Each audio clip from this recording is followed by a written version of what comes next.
పల్నాడు జిల్లాలో high tension నెలకొంది. ఆయా గ్రామాల్లో రాజకీయ పార్టీల కార్యకర్తలు కవ్వింపు చర్యలకు పాల్పడుతున్నారు. అక్కడక్కడ చెదురుముదురు ఘటనలు జరుగుతున్నాయి. దీంతో జిల్లా వ్యాప్తంగా భారీగా పోలీసులు మోహరించారు. నిందితులుగా ఉన్న వారి కోసం పోలీసులు గాలింపు చర్యలు చేపట్టారు. ఇప్పటికే పల్నాడు జిల్లాలో 10 రోజులుగా 144 సెక్షన్ కొనసాగుతుంది.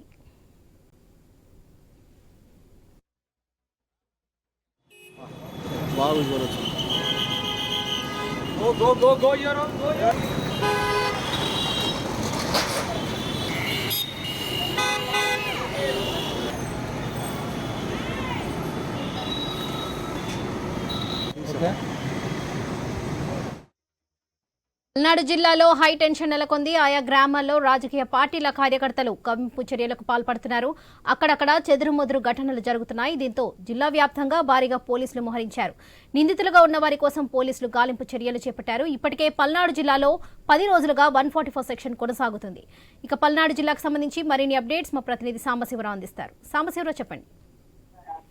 ముఖ్యంగా చూసుకోవచ్చు, పల్నాడు జిల్లాలో ప్రస్తుతం హై టెన్షన్ వాతావరణం నెలకొంది. 144 సెక్షన్ విధించారు. ఎప్పుడైతే పల్నాడులో ఎన్నికల తర్వాత జరిగినటువంటి గొడవలు ఉన్నాయో, గొడవల తర్వాత పూర్తిగా కూడా పల్నాడు జిల్లా మాచర్లకు సంబంధించి పోలీసులు కంట్రోల్లోకి తీసుకోవడం జరిగింది. అయితే ఇప్పటికే పిన్నెల్లి రామకృష్ణారెడ్డికి సంబంధించినటువంటి అంశం తెరపైకి వచ్చినటువంటి తెలుసు. ఇప్పటికీ పిన్నెల్లి రామకృష్ణారెడ్డి కోసం అక్కడ ఆంధ్ర పోలీసులు గాలిస్తా ఉన్నారు. దానికి తోడుగా మళ్ళీ చలో మాచర్ల అని చెప్పేసి కూడా అక్కడ టీడీపీ నేతల పిలుపునివ్వడం జరిగింది. ఈ నేపథ్యంలోనే ఇప్పటికీ అక్కడ 144 సెక్షన్ ఉన్నటువంటి నేపథ్యంలో పోలీసులు ఎవరు కూడా అక్కడ నాయకులు రావడానికి వీల్లేదని చెప్పేసి ఆంక్షలు విధించడం జరిగింది. ఈ తరుణంలో టీడీపీ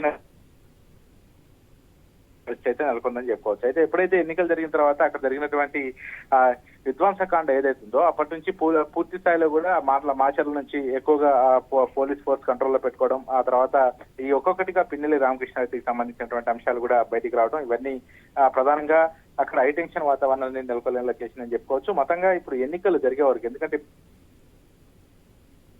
గతంలో జరిగినటువంటి ఆ సంఘటనలు ఆధీనంలోకి తీసుకొని ప్రస్తుతం ఎవరు కూడా 144 సెక్షన్ ఉంది. తర్వాత ఇప్పుడు ఎన్నికలు కౌంటింగ్ ముగిసిన తర్వాత కూడా ర్యాలీలు కానీ ఇతర వీల్లేదు. అది పల్నాడు ప్రాంతంలో ఇటువంటి ఆంక్షలు ఎక్కువగా ఉంటాయి. నలుగురు ముగ్గురు ఎక్కడ కూడా కనపడకూడదు. కనపడితే కఠిన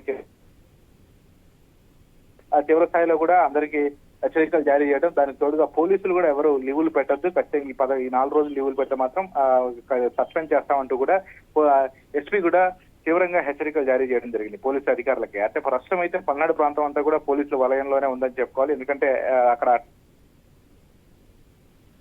భయభ్రాంతులకు గురి చేసినటువంటి సిచ్యువేషన్, ఒక ఎస్పీని కూడా సస్పెండ్ చేసే పరిస్థితి, పోలీసు అధికారులను కూడా ఎన్నికల సంఘం సస్పెండ్ చేసినటువంటి పరిస్థితి మనం ప్రత్యక్షంగా చూసాం. కాబట్టి ప్రస్తుతం అయితే అక్కడ 144 సెక్షన్ నడుస్తా ఉంది. ఎవరు కూడా అక్కడ నాయకులు కానీ అక్కడ సమావేశాలు కానీ అదేవిధంగా ముగ్గురు నలుగురు ఉండటం కానీ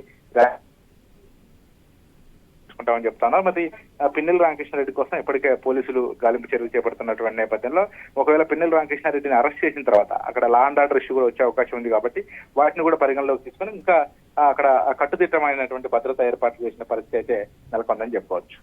రైట్ సాంబశివరావు, థ్యాంక్ యూ.